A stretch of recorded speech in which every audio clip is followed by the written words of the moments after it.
ஆண்டவரும் மீட்பரும் இரட்சகருமாகிய இயேசு கிறிஸ்துவின் இனிதான நாமத்தினாலே விசேஷமாக இந்த நாளிலே கூட உங்களோடு இணைந்து ஆண்டவரை துதித்து மகிமைப்படுத்தும்படியாக தேவ நாமத்தை உயர்த்தும்படியாக தேவன் தந்த நல்ல வாய்ப்புக்காக நான் தேவாதி தேவனை ஸ்தோத்தரிக்கிறேன். கர்த்தர் இந்த நாளிலே கூட வார்த்தையின் மூலமாய் பலப்படுத்துவாராக, நம்மை தைரியப்படுத்துவாராக.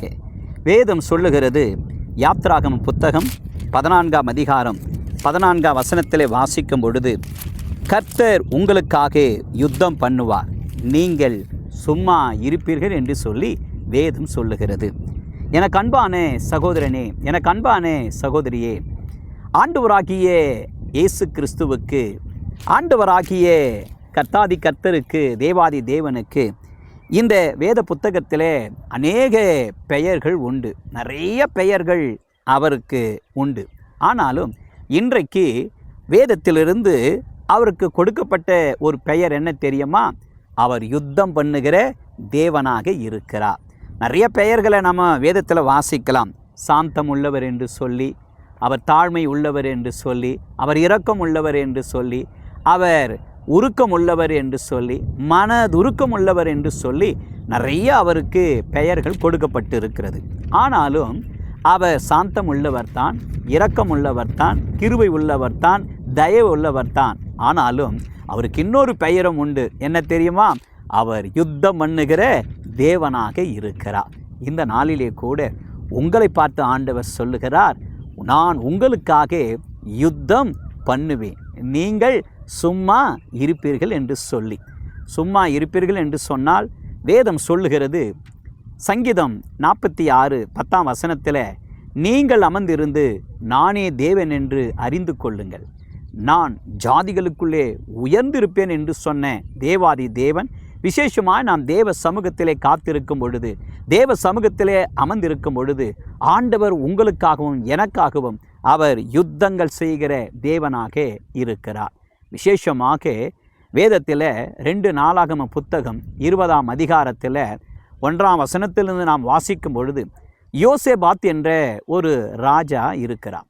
இந்த யோசேபாத் ராஜா ஆண்டவரை நேசிக்கிறவர், ஆண்டவரை மகிமைப்படுத்துகிறவர், ஆண்டவரை துதிக்கிறவர். ஆனாலும் வேதம் சொல்லுகிறது, இந்த யோசேபாத் ராஜாவுக்கு விரோதமாக 3 ராஜாக்கள் 3 விதமான 3 பகுதியில் இருந்து இவருக்கு விரோதமாக எழும்பினார்கள். இந்த செய்தியை கேள்விப்பட்ட யோசேபாத் பயந்து போனார், நடுங்கி போனார், அலறி போனார், பயங்கரமான ஒரு நெருக்கத்துக்குள்ளே கடந்து போனார். ஆண்டவரே, நான் உம்மை துதிக்கிறேன், உம்மை மகிமைப்படுத்துகிறேன், உமக்கு நான் பயந்து நடக்கிறேன், நான் நீதியாக இருக்கிறேன், நான் உத்தமமாக இருக்கிறேன், உண்மையாக இருக்கிறேன். எனக்கு எதிரியா, என்னை எதிர்க்க வந்திருக்கிறார்களே, அதுவும் வேதம் சொல்லுகிறது ஏராளமான கூட்டம் என்று சொல்லி வேதம் சொல்லுகிறது. எனக்கு அன்பான தேவச்சனமே, விசேஷமாக இந்த செய்தியை கேட்டுக்கொண்டு இருக்கிற உன்னுடைய வாழ்க்கையிலே கூட, என்னுடைய வாழ்க்கையிலே கூட ஆண்டவரை துதிக்கிறனா, ஆண்டவரை மகிமைப்படுத்துகிறனா, ஆனாலும் நம்மை சுற்றிலும் பலவிதமான சத்துருக்கள் எழும்பியிருக்கலாம், நம்மை சுற்றிலும் பலவிதமான விரோதிகள் எழும்பியிருக்கலாம், நம்மை சுற்றிலும் அநேக எதிரிகள் எழும்பியிருக்கலாம், நம்முடைய கண்களுக்கு முன்பாகவே அவர்கள் நெருங்கி வந்திருக்கலாம், கிட்ட வந்துட்டு இருக்கலாம். ஆனால் நீயும் நானும் சொல்லலாம், ஆண்டவரை ஆராதிக்கிறோம், ஆண்டவரை மகிமைப்படுத்துகிறோம், ஏன் எனக்கு எதிரி, ஏன் எனக்கு விரோதிகள் என்னை சூழ்ந்து கொள்ளுகிறார்கள், ஏன் சத்துரு போராட்டம் எனக்கு இருக்கிறது என்று சொல்லி பல விதத்தில் நாம் கேள்வி கேட்கலாம்.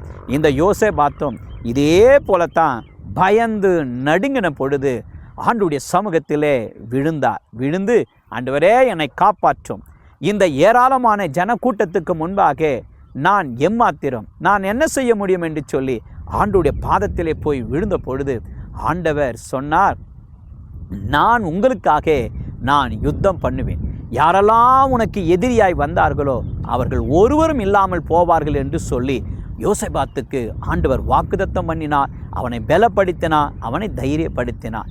வேதம் சொல்லுகிறது, 2 நாளாகமம் 20ஆம் அதிகாரத்தில் நாம் வாசிக்கும் பொழுது, இந்த யோசேபாத் உபவாசம் இருந்தார், தேவனை துதித்தார், தேவனை மகிமைப்படுத்தினார். நடந்தது என்ன தெரியுமா? இந்த யோசேபாத்துக்கு விரோதமாய் வந்த விரோதிகள் எல்லாம் ஒருவருக்கு ஒருவர் அவர்களே அடித்து கொண்டு மடிந்து விழுந்தார்கள்.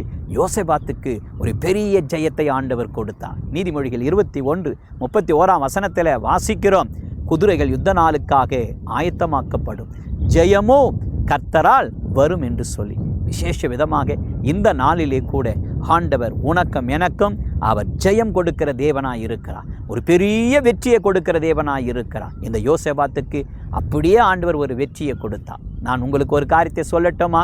உங்களை நெருங்கி எதிரிகள் வந்திருக்கிறார்களா? உங்களை சூழ்ந்து சத்துருக்கள் நெருங்கி இருக்கிறார்களா? உங்களை சூழ்ந்து விரோதிகள் இருக்கிறார்களா? நீங்கள் வேலை செய்கிற இடத்துல, நீங்கள் வசிக்கிற இடத்துல, நீங்கள் வாழ்கிற இடத்துல நிறைய பேர் உங்களுக்கு விரோதமாக எழும்பியிருக்கிறார்களா? நான் சொல்லுகிறேன், இந்த யோசேபாத்துக்கு ஆண்டவர் எப்படி அற்புதம் செய்தாரோ, யோசேபாத்துக்கு எப்படி ஆண்டவர் வெற்றியை கொடுத்தார்களோ, அந்த யோசேபாத்தை எதிர்த்து வந்தவர்களெல்லாம் அவர்கள் ஒன்றுமில்லாமல் போனார்கள், காணாமல் போனார்கள். யோசேபாத்துக்கு ஆண்டவர் ஒரு பெரிய வெற்றியை தந்தார். இன்றைக்கு இந்த செய்தியை கேட்டுக்கொண்டு இருக்கிற உங்களுடைய வாழ்க்கையிலே கூட கர்த்தர் உங்களுக்காக யுத்தம் பண்ண போகிறார். இன்றைக்கு இந்த செய்தியின் மூலமாய் ஒரு பெரிய வெற்றியும் ஒரு பெரிய ஜெயத்தையும் ஆண்டவர் உங்களுக்கு தந்தருளுவாராக. நான் உங்களுக்காக ஜெபிக்கட்டுமா? எங்கள் மகா கிருபை நிறைந்த நல்ல ஆண்டவரே, இந்த நல்ல செய்தியின் வேலைக்காக உமக்கு ஸ்தோத்திரம். கர்த்தர் உங்களுக்காக யுத்தம் பண்ணுவார் என்று சொன்ன அந்த வார்த்தையின்படி நீர் எங்களுக்காக யுத்தம் பண்ணுகிற தேவன். யோசேபாத்துக்கு ஆண்டவரே நீங்கள் பெரிய ஜெயத்தை தந்தவர், வெற்றியை தந்தவர்.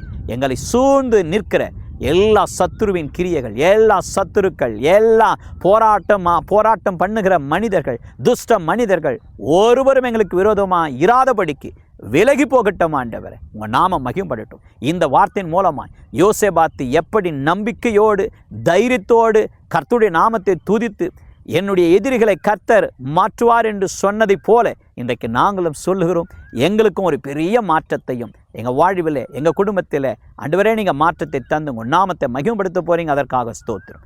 இயேசு கிறிஸ்துவின் நாமத்தை கொண்டு ஜெபிக்கிறோம் ஜீவனுள்ள நல்ல பிதாவே. ஆமீன், ஆமீன். God bless you. கர்த்தர் உங்களோடு இருப்பார். கர்த்தர் பெரிய காரியங்களை ஆண்டவர் செய்வார்.